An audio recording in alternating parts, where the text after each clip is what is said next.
नमस्कार विद्यार्थी मित्रांनो. आज आपण वर्क म्हणजे काय ते शिकणार आहोत. तर तुम्ही म्हणाल वर्क म्हणजे काम. ते कोणतंही काम असेल. पण आपण सायन्स मधलं वर्क शिकणार आहोत. सायन्स मधलं वर्क हे आपल्या नेहमीच्या बोलीभाषेतल्या वर्क पेक्षा थोडं वेगळं आहे.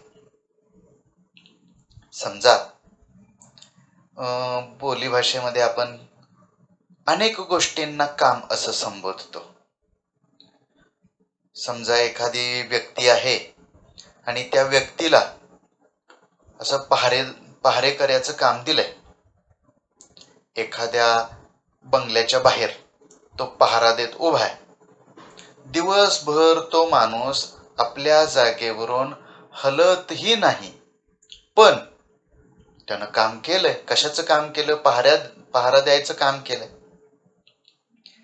आणि दुसरा एखादा माणूस आहे, त्याला आपण त्या बंगल्यामध्ये पाणी भरायचं काम दिलंय. पाण्याचा नळ जिथं आहे तिथून कळशीत पाणी घ्यायचं, ते पाणी घेऊन जायचं, मोठ्या भांड्यात ओतायचं. हे दुसऱ्याला दिलेलं काम आहे. आणि दोघंही महिनाभर त्यांना नेमून दिलेलं काम करतायत आणि महिन्याच्या शेवटी मालकाकडून पगार पण घेतायत. आणि दोघांनाही पगार मिळतोय. का? कारण दोघांनीही नेमून दिलेलं काम केलंय, त्यांचं वर्क केलंय. परंतु शास्त्रीय भाषेत सायंटिफिक पॉइंट ऑफ व्ह्यू मधून जर विचार केला, विज्ञानाच्या भाषेमध्ये वर्क म्हणजे असं काम की ज्याच्यामध्ये वस्तू आपली जागा बदलते. बघा, सायन्समध्ये वर्क कशाला म्हणायचं? जेव्हा एखादी वस्तू आपली जागा बदलते, डिस्प्लेस होते, त्या वस्तूमध्ये डिस्प्लेसमेंट होते, तेव्हा म्हणायचं त्या वस्तूमध्ये वर्क झालं. आता एखादी वस्तू उगीच हलत नाही. न्यूटननं आपल्याला सांगितलेलंच आहे फर्स्ट लॉ मध्ये की कोणतीही वस्तू तिची जर जागा बदलायची असेल, गतिमान व्हायची असेल, तर तिला फोर्स लावावं लागतं. अनबॅलन्स्ड फोर्स लावावं लागतं. आता वर्क मध्ये महत्वाची गोष्ट काय आपण गृहीत धरतोय? डिस्प्लेसमेंट झाली पाहिजे. आणि हे डिस्प्लेसमेंट कोणामुळे होणार आहे? फोर्समुळं. त्यामुळं वर्क हा कन्सेप्ट शिकताना आपण दोन गोष्टी लक्षात घेणं गरजेचं आहे. ते म्हणजे लावलेलं फोर्स, अप्लाइड फोर्स, आणि दुसरी गोष्ट कोणती? त्या लावलेल्या फोर्समुळं झालेली डिस्प्लेसमेंट. बघा, डेफिनेशन काय आहे वर्कची? Work is said to be done when a force applied on an object causes a displacement of the object. Work is said to be done. कार्य झालं, वर्क झालं असं कधी म्हणतात? when, जेव्हा a force applied on an object, एखाद्या ऑब्जेक्टवर लावलेल्या फोर्समुळं काय होतंय? causes displacement of the object. त्या वस्तूची डिस्प्लेसमेंट होते. जर फोर्स लावलं आणि त्या लावलेल्या फोर्समुळं डिस्प्लेसमेंट झाली तर म्हणायचं वर्क झालं, अन्यथा वर्क झालं नाही. मग आता आपण मघाशी ज्या दोन व्यक्तींच्या केसेस बघितल्या, त्यातला जो रखवालदार होता त्याचं शास्त्रीय दृष्टिकोनातून वर्क झालं का हो? नाही झालं. का नाही झालं? कारण तो जागचा हल्लाच नाही ना. बरोबर आहे का? जर त्यानं आपली जागा बदलली तर वर्क झालं. दुसरा मनुष्य मात्र पाणी भरतोय, ते पाणी घेऊन दुसरीकडे घेऊन जातोय, म्हणजे पाणी डिस्प्लेस करतोय. ते पाणी उचलण्यासाठी त्याला फोर्स लावावा लागतोय. ते पाणी घेऊन त्याला दुसरीकडे जावं लागतंय. बघा, या दोन उदाहरणातून तुम्हाला वर्क कशाला म्हणायचं आणि कशाला नाही म्हणायचं हे कळतंय का बघा. आता आपण अजून काही उदाहरणं बघूयात. त्याच्यात वर्क होतंय की नाही हे तुम्ही सांगा. अभ्यासाला बसलेली मुलगी.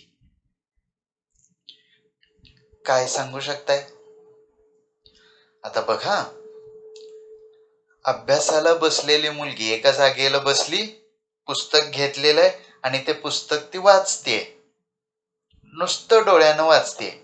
पुस्तक समोर आहे, तिची कोणतीही हालचाल नाही, फक्त पुस्तकाकडे लक्ष आहे, डोळ्यानं वाचन चालू आहे, तोंडही हलवत नाही. आता हा अभ्यास आपल्या दैनंदिन जीवनात आपण ह्याला काम म्हणू शकतो, पण सायन्समध्ये हे वर्क होऊ शकत नाही. पण जर ती मुलगी लिखाण करत असेल तर,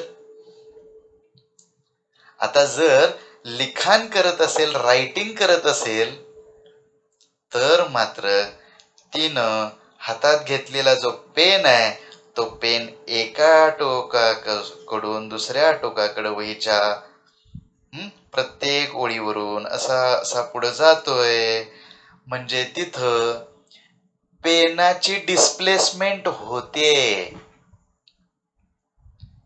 बरोबर आहे.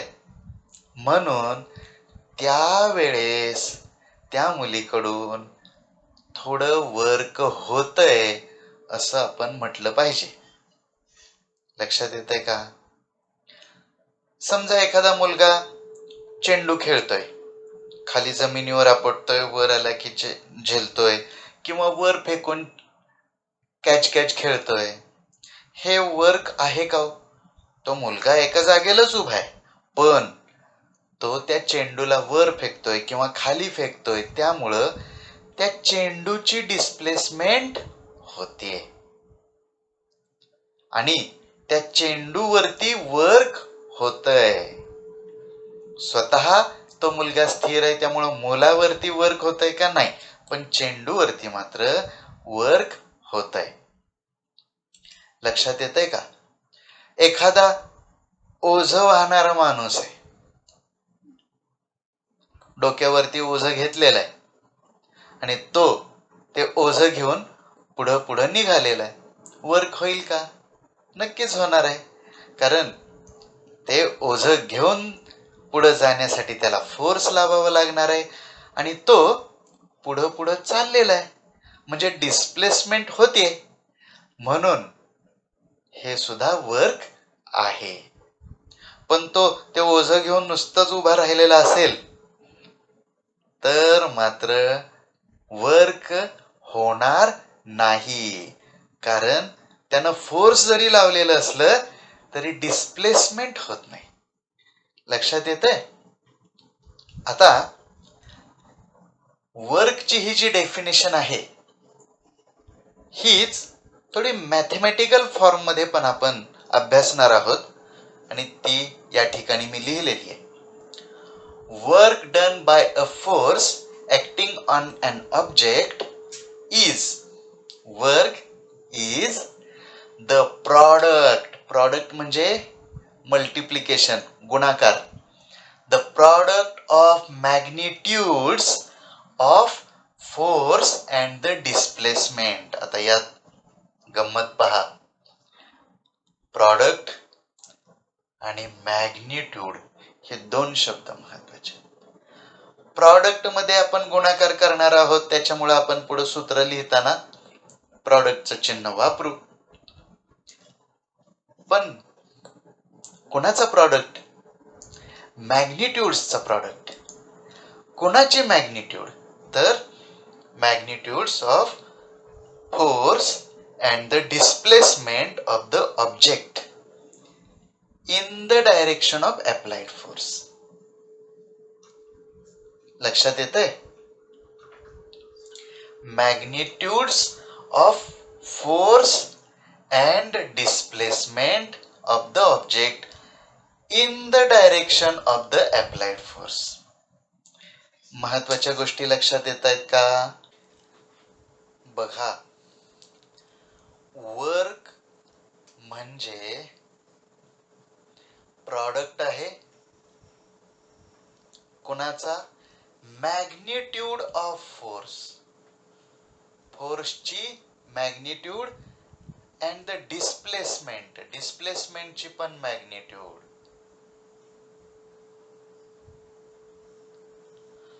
फोर्स ही वेक्टर क्वांटिटी आहे, डिस्प्लेसमेंट ही सुद्धा वेक्टर क्वांटिटी आहे. स्केलर आणि वेक्टर तुम्हाला माहिती आहे.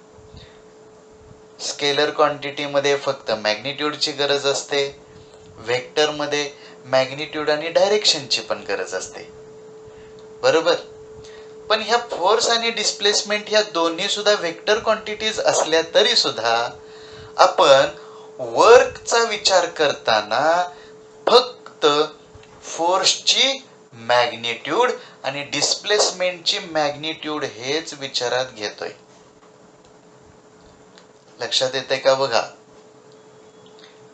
वर्क म्हणजे फोर्स आणि डिस्प्लेसमेंटचा गुणाकार. पण आणखीन एक शब्द ह्यात महत्वाचा आहे, काय? In the direction of the applied force. हे बघा, हा पार्ट महत्वाचा आहे. In the direction of the applied force. Displacement कशी झाली पाहिजे? फोर्सच्या दिशेमध्ये झाली पाहिजे. म्हणजे फोर्स एकीकडे आहे, डिस्प्लेसमेंट वेगळ्या दिशेनं आहे, तर आपण वर्क विचारात घेणार नाही, वर्क त्यावेळी होणार नाही. किंवा जर डिस्प्लेसमेंट झाली असेल आणि त्यामध्ये त्या फोर्सचा थोडं काही कॉन्ट्रीब्युशन असेल तरी आपण त्या फोर्सचा त्या डिस्प्लेसमेंटच्या दिशेमधला कंपोनंट विचारात घेणार आहोत. हे म्हणजे काय नेमकं करणार आहे हे मी तुम्हाला थोड्या वेळात एक्सप्लेन करेन. आता एवढं लक्षात घ्या, वर्कची डेफिनेशन काय आहे? फोर्सची मॅग्निट्यूड